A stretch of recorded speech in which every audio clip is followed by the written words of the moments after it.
સુપ્રસિદ્ધ ખંભાત શહેરથી પૂર્વ ભાગ્યા દક્ષિણે ખંભાતના અખાત મહી નદી અને મહાસાગર સંગમ ઉપર મહીસાગર કાંઠે શહેરથી 7 કિલોમીટરના અંતરે રાલેજ ગામના સીમાડે મહીના કોતરોની વચમાં લગભગ 125 ફૂટની ઊંચાઈએ આવેલું પુરાણું મંદિર જે શિકોતર માતાજીના મંદિર તરીકે પ્રખ્યાત છે.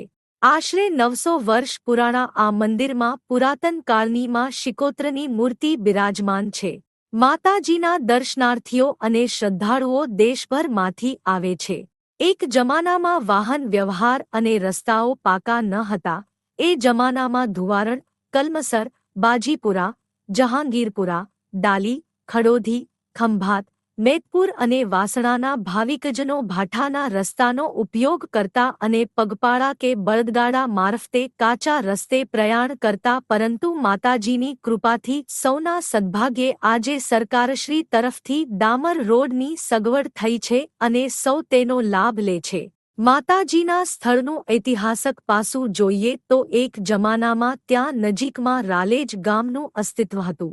કાળક્રમે તેમાં પલટો આવી ગામ સ્થળાંતર થયેલું એવી લોકવાયકા છે. વળી માતાજીની શ્રદ્ધા વિશે જોઈએ તો પુરાતન કાળથી દર વર્ષે ચૈત્ર 15ના રોજ ચૈત્રી પૂનમનો મેળો ભરાતો આવ્યો છે.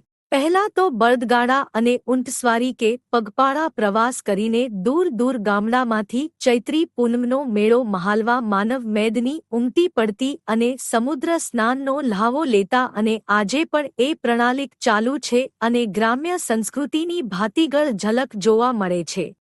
કાળક્રમે ઘસારાથી માતાજીના મંદિરના પૂર્વ ભાગનો ટેકરો ધોવાઈ જતા અને એવા કપરા કામમાં પણ મંદિરનો ઇતિહાસ જાળવવા ગામના ધર્માદા ટ્રસ્ટના ખાટીઓએ બીડું ઝડપ્યું અને ગામમાંથી તેમજ આજુબાજુના શ્રદ્ધાળુ ભાવિકજનો પાસે હાથ લંબાવી ફંડ ફાળો એકત્રિત કરી મંદિરનો જીર્ણોદ્ધાર કરેલો અને મંદિરના ફરતેનું ધોવાણ અટકાવવા મંદિરની ફરતે એક જંગી દિવાલ ચણીને કોટ બાંધી એક મહાન ભગીરથ કાર્ય કર્યું, જે આજે કરવાનું હોત તો ઘણું મુશ્કેલ બનત.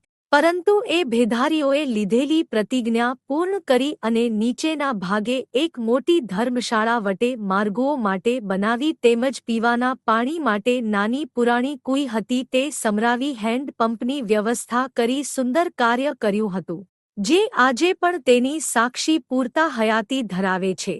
આ કાર્ય એ જમાનામાં ગામના ભાવિકજનો અને અન્યની સહાયથી જાત મહેનતથી કર્યા હતા, જેને જોતા આપણને એ વાતનો સાચો ખ્યાલ આવે છે.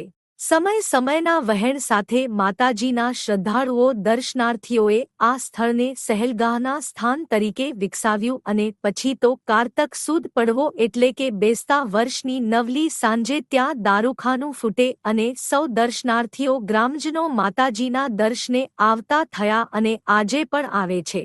સમયના વંટોળમાં વધારો થતાં આજે છેલ્લા 10 વર્ષેથી દર વર્ષે લાભ પાંચમ કે તેની આસપાસ આવતા રવિવાર કે મંગળવારે માનવમેદની ભરાય છે અને દર્શનાર્થીઓનો મેળો ભરાય છે અને ઉલ્લાસ ઉમંગથી માતાજીના દર્શને આવે છે. એ જ એની સાક્ષી છે, એ જ સત્ય અને એ જ સનાતન.